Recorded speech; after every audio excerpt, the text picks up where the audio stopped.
नमस्कार दोस्तों, आज हम लोग 2018 का PYQ करेंगे हिस्ट्री का, क्योंकि हम लोगों ने 2017 तक कर लिया है। तो चलिए शुरू करते हैं।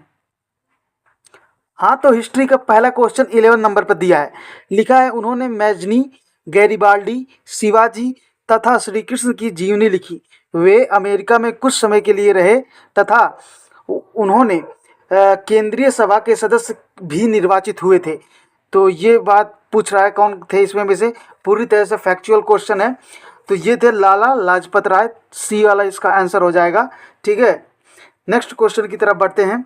नेक्स्ट क्वेश्चन दिया है, निम्नलिखित युग्मों पर विचार कीजिए। कुछ परंपराएं दी गई हैं और राज्य के नाम दिए गए हैं। पहला स्टेटमेंट इसमें है, चपचार कूट त्यौहार जो है वो कहाँ मनाया जाता है। तो ये सही बात है, चपकार ये मिजोरम का ही है। दूसरा स्टेटमेंट दिया है, खोंग जाम परबा गाथा गीत, ये मणिपुर का है। यह भी सही स्टेटमेंट है। तीसरा दिया है, थांगता नृत्य, यह सिक्किम इसमें दिया है। तो ये स्टेटमेंट गलत है, क्योंकि ये जो नृत्य है ये भी मणिपुर का है। वहाँ पर मार्शल आर्ट भी इस तरह का होता है और नृत्य भी इस तरह का होता है। तो ये तीसरा स्टेटमेंट हम लोगों का गलत है, बाकी दोनों सही है। तो विकल्प हमारा बी सही हो जाएगा। बढ़ते हैं नेक्स्ट क्वेश्चन की तरफ। ये हमारा आर्ट एंड कल्चर से था। नेक्स्ट क्वेश्चन है 42 नंबर पर दिया है, सुप्रसिद्ध चित्र बनी ठनी किस शैली का है। पहला दिया है बूंदी शैली, ठीक है। दूसरा दिया है जयपुर शैली। तीसरा दिया है कांगड़ा शैली और चौथा दिया है किशनगढ़ी शैली। तो ठीक है, ये आंसर है किशनगढ़ी शैली। बनी ठनी किशनगढ़ी शैली है। ये बात आपको ध्यान में रखना है। पूरी तरह से फैक्चुअल क्वेश्चन है, ठीक है। ये कलाकृत पेंटिंग है। निहाल चंद्र इसके चित्रकार थे, चित्रित करते थे इस चीज़ को। तो ये सब आपको याद रखना है।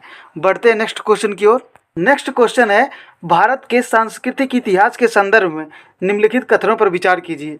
पहला स्टेटमेंट इसमें दिया है, त्यागराज की अधिकांश कृतियाँ भगवान कृष्ण की स्तुति में के भक्ति गीत हैं। तो ये श्री कृष्ण का नहीं है, अधिकांश जो इन्होंने लिखा है राम पे लिखा है। तो स्टेटमेंट ये गलत हो जाएगा। तो एक जहाँ जहाँ है उसको हम डिलीट करेंगे तो हमारे पास दो ऑप्शन बचेगा, ठीक है। नेक्स्ट देखते हैं, त्यागराज ने अनेक नए रागों का सृजन किया, ठीक है, दिया है।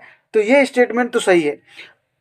तीसरा स्टेटमेंट दिया है, अन्नमाचार्य और त्यागराज समकालीन थे। ये स्टेटमेंट गलत है।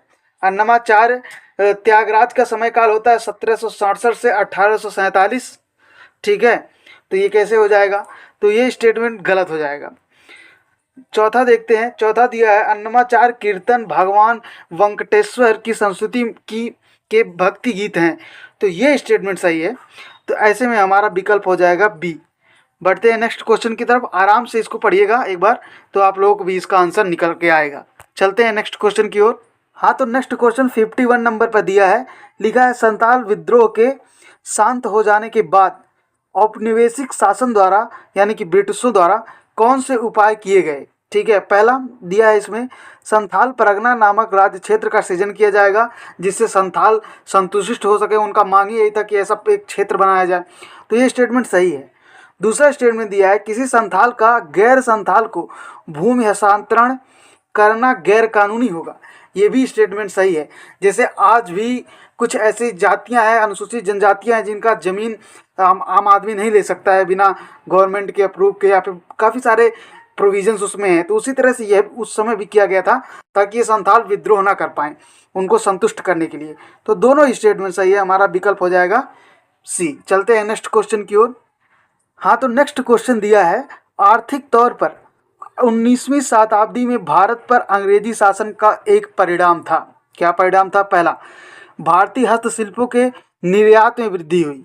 निर्यात में कैसे वृद्धि हो जाएगी? वो यहाँ से कच्चा माल लेकर जाते थे, वहाँ पर बनाकर यहाँ पे लाते थे। तो निर्यात में नहीं बल्कि आयात में वृद्धि हो गई थी। तो ये स्टेटमेंट गलत हो जाएगा। दूसरा स्टेटमेंट दिया है, भारतीयों के स्वामित्व वाले कारखाने की संख्या में वृद्धि हुई। ये भी गलत है, अंग्रेजों के स्वामित्व वाले कारखानों में वृद्धि हुई थी। तीसरा स्टेटमेंट हम लोगों में दिया है, भारतीय कृषि का वाणिज्यीकरण हुआ। बिल्कुल सही बात है, कपास ज़्यादा उपजाया जाने लगा ताकि यहाँ से कच्चा माल वहाँ पे जाने लगे। तो ये स्टेटमेंट सही है। लास्ट स्टेटमेंट हम लोगों का दिया है कि नगरीय जनसंख्या में तीव्र वृद्धि हुई। तीव्र वृद्धि हुई थी, लेकिन तीव्र गति से वृद्धि नहीं हुई थी। तो ये स्टेटमेंट गलत हो जाएगा। ऐसे में हमारा विकल्प सही हो जाएगा सी। बढ़ते हैं नेक्स्ट क्वेश्चन की ओर। अच्छा क्वेश्चन था। नेक्स्ट क्वेश्चन हम लोगों का दिया है कि 18वीं शताब्दी में मध्य इंग्लिश ईस्ट इंडियन कंपनी के द्वारा बंगाल के से निर्यातित प्रमुख पदार्थ क्या थे, यानी कि ऐसे कौन से पदार्थ थे जो बंगाल से निर्यात किए जाते थे। तो देखिए मैंने ऊपर भी बताया आपको कि कपास की खेती बढ़ने लगी थी, तो जिस स्टेटमेंट में कपास होगा वो स्टेटमेंट सही हो जाएगा। तो ये देखिए तिलहन कपास, तो ये पहला स्टेटमेंट सही हो सकता है। दूसरा इसमें दिया है चीनी नमक, ये गलत हो जाएगा।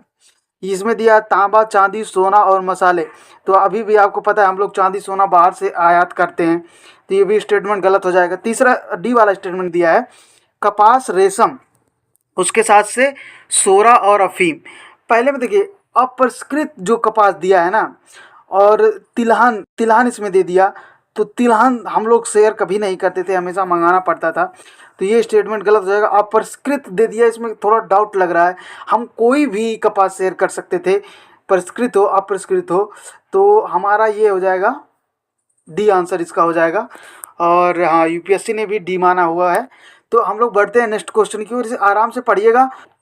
हाँ तो हमारा नेक्स्ट क्वेश्चन है निम्नलिखित कथनों में से कौन सा चंपारण सत्याग्रह का अति महत्वपूर्ण पहलू है। इसको याद रखना है, अति महत्वपूर्ण पहलू है। पहला स्टेटमेंट इसमें दिया है राष्ट्रीय आंदोलन में अखिल भारतीय स्तर पर अधिवक्ताओं विद्यार्थियों और महिलाओं की सक्रिय भागीदारी थी, ऐसी बात नहीं है, लेकिन वैसे विस्तार काफ़ी अभी अभी महात्मा गांधी आए हुए हैं, पहली बार चंपारण सत्याग्रह कर रहे हैं, तो इस तरह की व्यापक कोई भागीदारी उसमें नहीं दिखेगी, ये स्टेटमेंट गलत है। दूसरा बी दिया है राष्ट्रीय आंदोलन में भारत के दलित और आदिवासी समुदायों की सक्रिय भागीदारी रही। ठीक है, नेक्स्ट स्टेटमेंट दिया है भागीदारी तो थी भैया, लेकिन अति महत्वपूर्ण पहलू की बात पूछा है, इसलिए ये स्टेटमेंट सही है, लेकिन और भी देखते हैं कौन ज़्यादा सही है। सी वाला स्टेटमेंट दिया है भारत के राष्ट्रीय आंदोलन में किसान असंतोष का सम्मिलित होना, ये एकदम महत्वपूर्ण मुद्दा ही था, इसीलिए गांधी जी ने किया था कि किसानों ने उन्हें खुद बुलाया था कि आप आइए, हम काफ़ी ज़्यादा कर वसूले जा रहे थे उन लोगों से, तो ये स्टेटमेंट सही है। तीसरा दिया है लास्ट वाला स्टेटमेंट दिया है कि लास्ट वाला क्या स्टेटमेंट है दिया है रोपण फसलों का वाणिज्यिक फसलों की खेती के लिए भारी गिरावट, तो ये स्टेटमेंट गलत है, हमारा विकल्प हो जाएगा सी सही। तो चलते हैं नेक्स्ट क्वेश्चन की ओर। आपको पता है इसे महात्मा गांधी ने स्टार्ट किया था, 1917 की बात है ये। चलते हैं नेक्स्ट क्वेश्चन की ओर। हाँ तो क्वेश्चन नंबर 17 दिया है निम्नलिखित में से कौन 1948 में स्थापित हिंद मजदूर सभा के संस्थापक थे। तो ये तो पूरी तरह से फैक्चुअल क्वेश्चन है, और ये अशोक मेहता, टी.एस. रामानुजन और जी.जी. मेहता इन लोगों ने मिलकर बनाया था। तो ये कहाँ है, जी.जी. मेहता, टी.एस. रामानुजन, हाँ ये है डी वाला ऑप्शन, इसका सही हो जाएगा। आप इन सब के बारे में थोड़ा थोड़ा पढ़िएगा। चलते हैं नेक्स्ट क्वेश्चन की ओर। नेक्स्ट क्वेश्चन दिया है भारत की धार्मिक प्रथाओं में के संदर्भ में स्थानकवासी संप्रदाय का संबंध है। तो ये जो स्थानकवासी हैं इनका संबंध है क्या कहते हैं जैन मत से। जैन मत में जो थेरापंथी होते थे उनको स्थानकवासी कहा जाता था। ठीक है, ये आप याद रखिएगा। आप इसके साथ ही साथ दिगंबर के बारे में पढ़िएगा, श्वेतांबर के बारे में पढ़िएगा। चलते हैं नेक्स्ट क्वेश्चन की ओर। नेक्स्ट क्वेश्चन दिया है भारत के सांस्कृतिक इतिहास के संदर्भ में निम्नलिखित कथनों पर विचार कीजिए। पहला स्टेटमेंट दिया है फतेहपुर सीकरी की स्थित बुलंद दरवाजा तथा खानकाह के निर्माण में सफ़ेद संगमरमर का प्रयोग किया गया था। स्टेटमेंट गलत है, संगमरमर का प्रयोग नहीं हुआ था, वहाँ पर लाल बलुआ पत्थर का प्रयोग हुआ था, तो ये स्टेटमेंट गलत है। दूसरा स्टेटमेंट दिया है दूसरा स्टेटमेंट दिया है लखनऊ स्थित इमामबाड़ा और रूमी दरवाज़ा के निर्माण में लाल बलुआ पत्थर तो था, ये तो बात सही है, तथा और संगमरमर का प्रयोग हुआ, तो ये संगमरमर का प्रयोग नहीं हुआ था भाई। ज़्यादातर जो बने थे सब में लाल बलुआ पत्थर का ही प्रयोग होता था, एक दो चीज़ों को छोड़ दिया गया। तो दोनों स्टेटमेंट गलत हैं, उसमें पूछा है सही कौन सा है, तो विकल्प हम लोगों का डी हो जाएगा। चलते हैं नेक्स्ट क्वेश्चन की ओर। नेक्स्ट क्वेश्चन दिया है निम्नलिखित विदेशी यात्रियों में से किसने भारत के हीरो और हीरो के खानों की विस्तृत चर्चा की। तो ये है भैया बी जॉन बैप्टिस्ट टेवरनियर। ठीक है, ये पूरी तरह से फैक्चुअल क्वेश्चन है। इस तरह का क्वेश्चन पता नहीं क्यों यूपीएससी पूछता है, लेकिन अब पूछा है तो भाई इसके बारे में आप पढ़िएगा। नेक्स्ट क्वेश्चन की तरफ चलते हैं। नेक्स्ट क्वेश्चन है, भारतीय इतिहास के संदर्भ में निम्नलिखित में से कौन भावी बुद्ध जो संसार की रक्षा हेतु अवतरित होंगे? तो ये भैया सीधे सीधे मैत्रेय हैं, मैत्रेय। ये बहुत ही अच्छा क्वेश्चन है और बुद्ध से हमेशा कोई ना कोई क्वेश्चन बनता है। चलते हैं नेक्स्ट क्वेश्चन की ओर। नेक्स्ट क्वेश्चन है 75 नंबर पर दिया है, लॉर्ड वेल्जली द्वारा लागू की गई सहायक संधि व्यवस्था के बारे में निम्नलिखित में से कौन सा कथन लागू नहीं होता? देखिए, इसलिए मैंने कहा था स्टेटमेंट अच्छे से पढ़िएगा। पहला स्टेटमेंट इसमें दिया है, दूसरों के खर्च पर एक बड़ी सेना बनाए रखना। तो ये स्टेटमेंट बिल्कुल सही है, क्योंकि ये दूसरों के खर्च पे ही अपना खर्च इसमें नहीं करना होता था। तो ये स्टेटमेंट सही है, लेकिन हम लोग का पूछा है कौन सा सही नहीं है, इसलिए स्टेटमेंट गलत हो जाएगा। दूसरा दिया है, भारत को नेपोलियन के खतरे से सुरक्षित रखना, ये भी उसका मोटिव था। तो लेकिन हम लोगों से पूछा है नहीं कौन सा गलत है, तो ये भी गलत हो जाएगा, क्योंकि हम लोगों को गलत वाले पे सही ट्रिक लगाना है। तो सी वाला स्टेटमेंट दिया है, कंपनी के लिए एक नियत आय का प्रबंधन, ये स्टेटमेंट गलत है, इसलिए ये सही हो जाएगा, क्योंकि नियत आय नहीं, वो वेरिएबल होना चाहिए।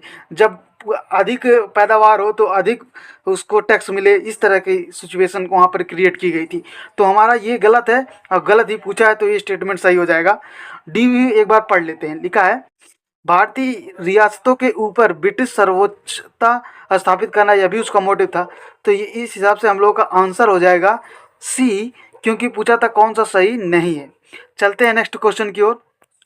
नेक्स्ट क्वेश्चन दिया है, निम्नलिखित में से किससे भारत में अंग्रेजी शिक्षा की नींव पड़ी? ठीक है, पहला स्टेटमेंट इसमें दिया है 1813 का चार्टर एक्ट। इसमें 1813 के चार्टर एक्ट में जो शिक्षा की राशि थी उसको बढ़ाकर 1 लाख कर दिया गया था। ठीक है, तो ये स्टेटमेंट करेक्ट है।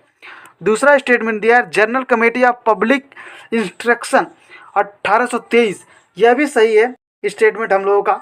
और तीसरा स्टेटमेंट दिया है, क्योंकि 1823 में जो था, इस समय राशि को सामान्य समिति जन शिक्षा समिति का गठन किया गया था और इस तरह की काफ़ी सारे प्रयोग इसमें किए गए थे। और एक बात यहाँ पर और ये भी ध्यान देना है कि 1813 में जो 1 लाख था उसे 1833 में बढ़ा करके इसको कर दिया गया था 10 लाख। ठीक है, ये दोनों याद रखिएगा। तीसरा स्टेटमेंट हम लोगों का दिया है, पाश्चात्य एवं आंग्लविद विवाद। हाँ, तो ये भी हुआ था। तो तीनों स्टेटमेंट हम लोगों के सही हैं कि पाश्चात्य रूप से शिक्षा दी जाए और आंग्ल रूप से शिक्षा दी जाए, मतलब वहाँ अंग्रेजों की ज़्यादा किस तरह की शिक्षा दी जाए, इस पर डिबेट हुए थे। तो हमारा विकल्प हो जाएगा डी। चलते हैं नेक्स्ट क्वेश्चन की ओर। नेक्स्ट क्वेश्चन है, 1920 में निम्नलिखित में से किसने अपना नाम परिवर्तित करके स्वराज सभा रख लिया? अब देखिए, इसमें अगर आपके पास थोड़ा सा भी दिमाग होगा ना, कॉमन सेंस होगा, तो आप इसका आंसर ला देंगे। कैसे? देखिए, स्वराज मतलब क्या होता है? स्वशासन, मतलब खुद का शासन, स्वराज्य सभा। अब अगर इसको आप अंग्रेजी में ट्रांसलेट करेंगे तो क्या home rule, home rule league होगा कि नहीं होगा? तो देखिए, पहला इसमें अपने आप आ जाएगा answer, Indian all India home rule league. ठीक है, आगे बढ़ते हैं नेक्स्ट क्वेश्चन की ओर। नेक्स्ट क्वेश्चन है, निम्नलिखित कथनों में से कौन सी घटनाएं सबसे पहले हुई? अब देखिए, इस तरह के क्वेश्चन काफ़ी जिनका एक एक डेट याद होगा वही इसको बता पाएगा। पहला स्टेटमेंट इसमें दिया है, स्वामी दयानंद ने आर्य समाज की स्थापना कब करी? तो स्वामी दयानंद ने आर्य समाज की स्थापना करी थी 1875 में। ठीक है।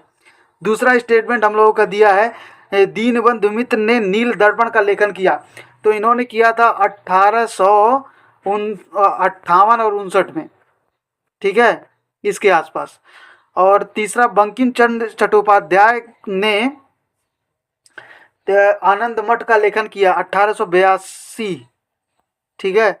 और लास्ट स्टेटमेंट हम लोगों का दिया है, Satyendra Nath Tagore Indian civil service परीक्षा में सफल पाने वाले प्रथम भारतीय थे। ये तो सबको याद होना चाहिए भाई, क्योंकि हम लोग उसी की तैयारी कर रहे हैं।